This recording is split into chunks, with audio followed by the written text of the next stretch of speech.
Samantala, naagaw na naman ni Glenn Capasio. Kakatiram! Ba! Oy, medyo na irita si Glenn Capasio.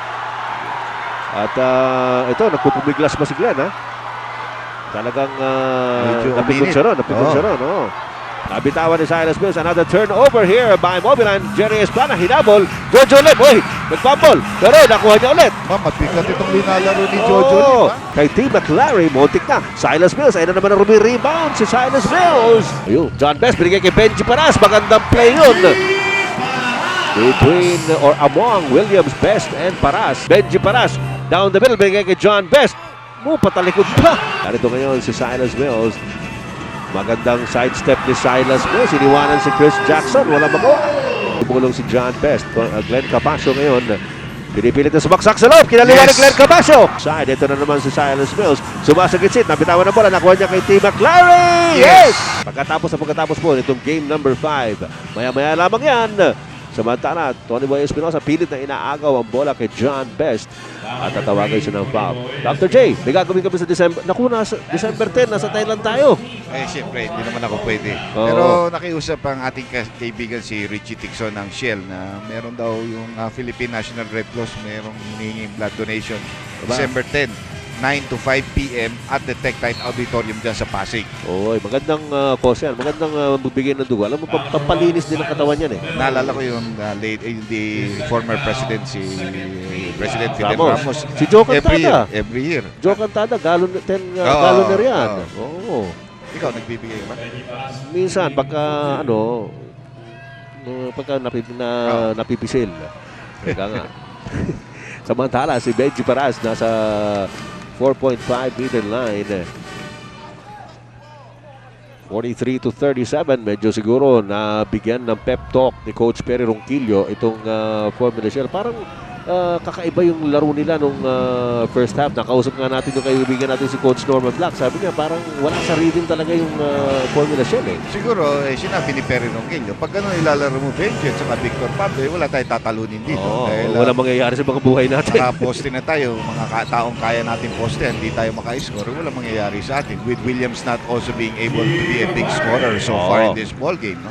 Samantala, si T. McLary, tinirahan ng harap-harapan si Benji Paras. So, ito na naman ang abante ng Mobiline in 45-38. Ito si Donald Williams. He has been trying to take the ball inside against Silas Mills. Not too much success there. Saka hindi siya talaga maka-score kay Silas Mills. Silas has his number, really.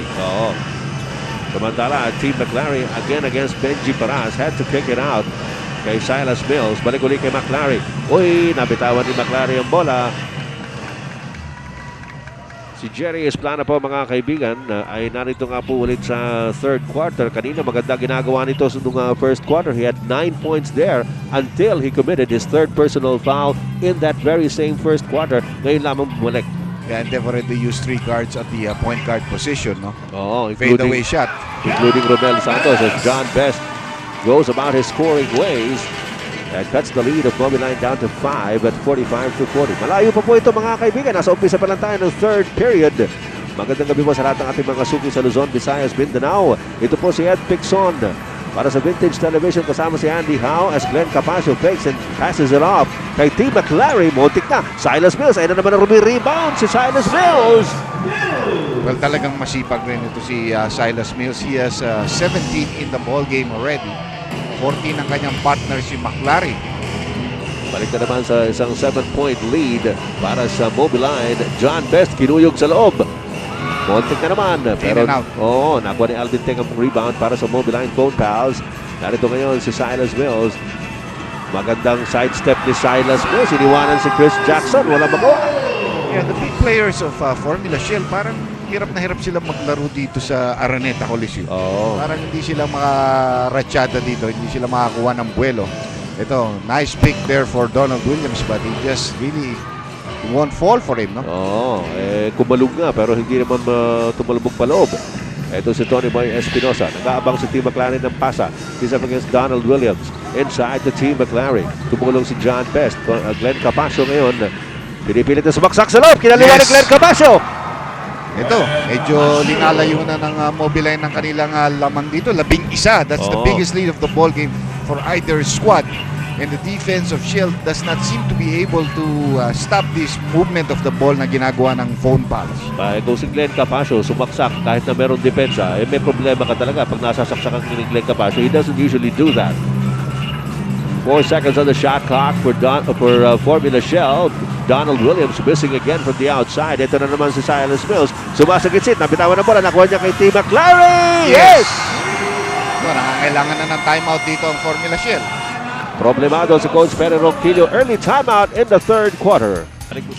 Balik po tayo sa Araneta Coliseum as John Best misses from the baseline. Benji Paras hawakan na yung bola. Nawala pa. And again, a frustration setting in on Shell. They went to their best play. John Best at the low post. Maganda naman ang kanyang arc sa tira pero hindi lang talaga pumasok. So let's see kung madadagdagan ang lamang dito. Mobile is now beginning to be a little bit patient with their half-court game. Malaking kalamangan ito para sa Mobile sa third quarter. Bagsak si Silas Mills at si Jojo Lim. At medyo pumito si referee Bernarte doon. Yeah, alam mo, sinubukan na rin ni Perry Ronquillo dahil si Chris Jackson is not his usual self-red. Dinadaanan siya sa depensa. So pagbagsak ni Jojo Lim, parang binigyan niya ng siko yata si Silas Mills dito. Binigyan pa yata ng extra motion na hindi naman nila, dapat binigyan ng warning yun. No? So, si Jojo Lim, alam niyang mainitin ang ulo nito si Silas Mills. Medyo sinusubukan niya siguro madiskare lang. Kinakanti niya ng konti. Alvin Teng of the T. McLaren against Benji Paras. Ayun si Jojo Lim. He was successful in fronting Silas Mills. Jerry Esplana binigay kay Donald Williams. 13 puntos po ang abante ng Mobile Line. Jojo Lim medyo nag-isip. Uy. Ayun. John Best binigay kay Benji Paras. Magandang play yun. Between or among Williams, Best, and Paras. Well, the reason na nangyari doon dahil naiwan yung dalawang yellow shirts sa backcourt. So, they had a 4-on-3 situation there, no? Sa kanilang offensa. Oo. Samantala, ito na naman si Jojo Lim. Up in the sky. Sabi ni Silas Mills, halika, dito tayo sa taas. Tingnan natin kung kaya ba to. Naagawan mo ako dyan sa baba. Dito tayo sa, let's go up. Nice pass. Sabi ni Jojo Lim, ako naman. Nakakuha naman siya ng 2 puntos sa kabila. So, bonus rin yun. Saka kinakausap niya ang konti si Silas Mills. Jojo is a good offensive player. Yes. 11 puntos sa kalamangan ng Mobile Line. Ayun na naman si Jojo Lim. Naagawan na naman si Silas Mills. There's a pitch to John Best. Napakialaman ni Glenn Capasio. Pero maganda yung effort na binibigay ni Jojo Lim. That's what they need, somebody off the bench. Well, tama naman si Perry. Walang linalaro yung mga malalaki. Tignan natin yung guard matchup natin between Best and Mills. Magandang labanan ito sa scoring. Pero tambak sa rebound at sa assist is expected of the quality of Silas Mills. Well, nakita natin yan yung kanilang averages kanina. Talagang ganyan ang regla. Ito si John Best. Way out. 3-point shot. Wala. Ay, alam mo si Mills, rebound pa lang. Sabay lingon na. Baka sakaling may tumatakbo na lamang ang kanyang kakampi. At marunong bumato yan. Marunong bumasa. Glenn Capasio. Down low to T. McLaren against Benji Paras. At napika bola. Ako ni Jerry Esplana. Esplana off to Williams. Benji Paras. Down the middle, bigay kay John Best. Patalikod pa. Sabi niya, asan nga ba ring? Well, dumating kasi si Silas Mills. Ayaw naman masupalpal ni Best. So, sabay konting kantsaw. Iiling-iling. No. Hindi mo ako mapapalpal, boy. Dahil baba na ng bahagya ang kalamangan ng Mobile Line to 9 points. 13 po kanina yan. Glenn Capasio na libre pero hindi pumasok ang tira. Nako naman ni T. McLaren. Uy! Pangalawang tira ni T. McLaren. Pumasok na. Yes. So, a good offensive rebound, second chance points. Best, umaragasa pero teka muna. Back to a half-court set. Samantala, John Best, tinatawag si Donald Williams. Anong pito ni referee Bernardo rito? Uy, may tama yata si Tony Boy. May foul si Tony Boy pero parang naka-extend rin yung elbow dito ni Jerry Esplana. Okay, mga kaibigan. Ito naman ngayon mga ating mga numero sa Dutch Boy in the paint. Ano ba ito, partner? Inside points. Look at the number of Mobile Line. More than double of Shell. Tapos rebounds, 25-15. Malaking bagay yan. Nung first half yan, ha? That's correct. Nasabi nga natin kanina, umi-score sa loob itong si Glenn Capasio, si Tony Boy Espinosa. Talagang matindi ginagawa niya. Samantala, si Benji Paras, medyo nakukuha ang range doon sa kanyang mga set shot. Si Tony Boy Espinosa, nakalupasay pa sa hardcourt, ha? Hindi tumatayo si Tony Boy Espinosa. Parang nasaktan. Maaaring nasaktan ito. Ito si T. McLaren in the front court. McLaren na agawan ni Jerry Espada pero napulitin Glenn Capasio. Capasio puts it up on a jump shot. Wala. Samantala, naagaw na naman ni Glenn Capasio. Oh! Kakatiram! Ba! Oy, medyo na irita si Glenn Capasio. At ito, nagpupumiglas ba si Glenn, ha? Talagang napikon siya ron, oh. Maganda laro ni Glenn. Bakit kaya na si Glenn? Baka kasi yung tapos ayan, medyo nakuha na niya, kumalma na siya. No? Samantala si Tony Boy Espinosa inaakay palabas, ha? Kanina pa foul at personal foul at technical ang tinawag kay Jerry Esplana. At ewan natin kung hindi natakpan tayo dito, Dr. J, kaya hindi natin masyado nakita. Nakita lang natin sumemplang si Glenn Capasio. Samantala, ito naman si Tony Boy Espinosa, baka old injury ito eh. Kaya hindi niya pinilit tumayo, no? The foul is on Benji Paras. Pero mukhang may technical nga yata kay that will stay, no? Yung technical. Tignan natin kung ano nangyari dito.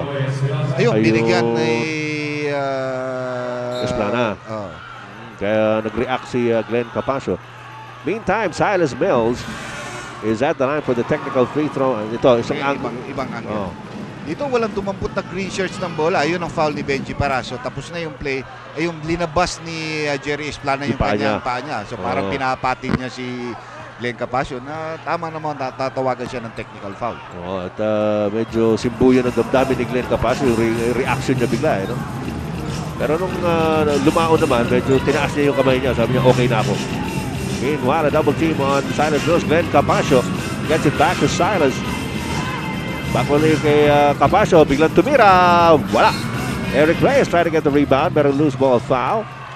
At si Eric Reyes din ang tatawagan. Nasa likod siya ni Benji Paras in that play. Siyempre, medyo lamang sa position rebounding si Benji Paras doon. No? Pero kinontes naman ni Eric Reyes yung rebound play. 10-point lead partner para sa Mobilite. Pero ang degree ng intensity ng labanan, Dr. J, baka 10-point lead ba, umaakyat na yung intensity rito. Donald Williams, nilabas kay Benji Paras. John Best, humihintay ng pasa. At may foul na nakuha galing kay T. McLary who readily acknowledges it. Pero pang-apat na yan ni T. McLary. Bigat na naman. Yan naman nangyayari kay T. McLary dito. Getting himself into foul.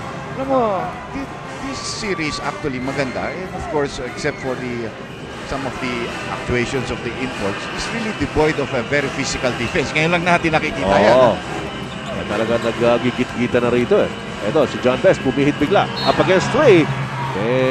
Tapik galing sa likod, galing kay Al Solis. At tatawagan siya ng foul. Al Solis with the second personal. Kaya nga pala, buwan ng Disyembre, maraming mga balikbayan tayong mga kaibigan na bumabalik sa Pilipinas at nag-i-enjoy sila na kakapanood sa PBA. Mga galing ng Hong Kong, ng Middle East, ng Singapore, galing ng Italy ha. May mga kaibigan tayo galing sa Italy. Meron silang liga doon ng basketball, yung mga expats. Oo. At parating pag dumarating dito sila sa Pilipinas, pinanonood nila yung PBA. Kumusta po kayo? Lalong-lalo na yung mga kaibigan natin, mga taga Batangas. Galing pa ng Italy. Nagbabarik ba kayo diyan? Alam naman rin natin na maraming mga kaibigan, mga ating mga kababayan from the States also come home during the Christmas time. Totoo yan. So welcome home. Welcome. And stay healthy. Kami naman paalis. Pero Thailand na tayo. Another foul here by Benji Paras. Pang-ilan na yan? Si Benji, pangatlo. Pangatlo ngayon. Si Benji yan. Benji at saka si Benji. Si Benji rin ang tumawag. Benji Chua. Samantala, ang Shell, Dr. J, pangatlong team foul pa lang yan. Mobileye, nasa penalty na. We still have 4 minutes and 21 seconds remaining in the third period. T. McLary, lamang kay Benji Paras. McLary, buntik na naman mapitawan ng bola. Ngayon na naman yung tapik ni Benji. Alam mo si Benji is really playing with fire. Yung matapik-tapik na yan, pwede ka matawagan ng foul nun. So Paras is being replaced here by Coach Perry Ronquillo. Tignan natin, bigyan naman yan ng pagkakataon si Pablo makarecover ng konti. Well, yun ang inaasahan ni Coach Ronquillo na si Big Pablo naman ang makabawi. Dahil kanina si Benji medyo nakababawi na. At masyado mataas yung pasa papunta kay Silas Mills. Narito ngayon si Jerry Esplana. Sinusundan ni Al Solis. Ayun, sinunggab na ni Al Solis si Jerry Esplana. Tatawagin siya ng foul. Pangatlo yan. Very deceiving ito si Jerry Esplana. He can take jump shots but he can also drive to the basket in a burst of speed. That's right, Dr. J. Samantala, meron tayong timeout. Magbalik muna tayo sa VTV. For those who appreciate quality, Outlast Battery, winner of International Award for Quality. Mga kaibigan, umiinit po ang labanang ito. Game number 5 ng finals between Mobiline and Shell. At pag sinabi natin umiinit, in more ways than one. Sapagkat medyo nagiging pisikal ang laro. Samantala, Jerry Esplana missing on the first free throw of the third personal foul of Al Solis. Lamang pa rin na Mobiline ng 8. Uy, 2 mintis ni Jerry Esplana. Very uncharacteristic. Alam natin, magaling mag-free throw yan, Andy. Yes. Kung mainit siya nung first half, ngayon medyo lumamig yata siya dito sa third quarter. Oo. Tap out by Donald Williams off Glenn Capascio. We have 3 minutes and 50 seconds remaining in the third period. Al Solis may tanga ng bola para sa Mobiline. Binibigyan ng pick ni Eric Reyes. Silas Mills at low post off the double team. Umaatras. And the cross-court pass to Glenn Capascio. His pass, however, nasipa palabas ni Big Pablo with 2 seconds on the shot clock. I-reset siya. Samantala, a refreshing face. Our face of the day brought to you by Chowking. You can see some of the prettiest faces at Chowking, including Angelica de la Cruz, enjoying the games at the PBA and the food at Chowking. Ganda ng anak mo. Ganda ng anak mo. Alam ko sa buwag, ganda ng anak mo yan. Anyway, Donald Williams. Talaga, loko ka talaga. Hindi mo naman pwede maging anak yan. Bata ka pa naman. At saka Angelica yung pangalan ng anak ko, pero hindi naman tama. Hindi ganun kaedad. Oo. Tapos Angelica. 3 minutes and 24 seconds remaining in the third period. Labang ng 8 ang Mobiline over Formula Shell at 58-50. Well, dito sa quarter na ito, nagkakaroon ng oportunidad ang Shell tumira ng free throw shots. Unlike in the first half when they were only given 1 free throw and making 1, no? And then in the ang Mobiline naman, they were given 8 free throws but making only 4 for 50%. Pero in this quarter, mas maraming free throw na nabibigay dito sa Shell. Pero kailangan i-capitalize nila yun kung gusto nila yung bumalik dito. Kanina, nagbintis ng 2 si Jerry Esplana. Sabagay, itong Mobiline, yung 4 na bintis doon, 3 yata doon kay Silas Mills. That's right. Yung first half. Samantala, tinapyasan naman ang kalamangan ng Mobiline down to 6. 58-52. Ito si T. McClary. Sumaksak sa loob. Nalabas kay Glenn Capascio. Si Glenn naman ang papasok kay... offensive foul ang tatawagin. Lamang kay Glenn Capascio. Medyo binangga niya yata si John Best. Pangatlong personal foul on Glenn Capascio. Mati 3 seconds rin sila doon dahil yung pasa tagal, kay Eric Reyes dapat panira na yun. Yes. Kinik out pa niya. 3:03 remaining in the third period. 6-point lead by Mobiline at 58-52. John Best pinihita si Silas Mills. Dumating si Glenn Capascio. Good help defense by Glenn Capascio. Very good defense there. A little bit too deep para kay JB. No? Pumasok siya sa no man's land. Yung defense talaga ng Mobiline holding on the inside. 12 seconds on the shot clock para sa Formula Shell. Williams against McClary. Ayaw talaga pumasok yung mga tikada galing sa labas ni Donald Williams. Glenn Capascio for the rebound. Binigay kay Al Solis forward now to Silas Mills. Namamadali. Ayun, nakita si Eric Reyes sa ilalim pero nag-fumble. Eric Reyes. Wala pa rin. Napalakas pa. Ang ganda ng pagkakataon maka-score at makatulong si Eric Reyes. Very good movement of the feet there. Ito pa isa, tinira ni... Wala Ayun, medyo tinamaan ang kamay niya ron. Batala Eric Reyes struggling to get the loose ball to Silas Mills. Mills ngayon, binabate pa rin ni Jojo Lim. Narito si McClary. McClary off the double team. McClary to Capascio to Solis for the open three.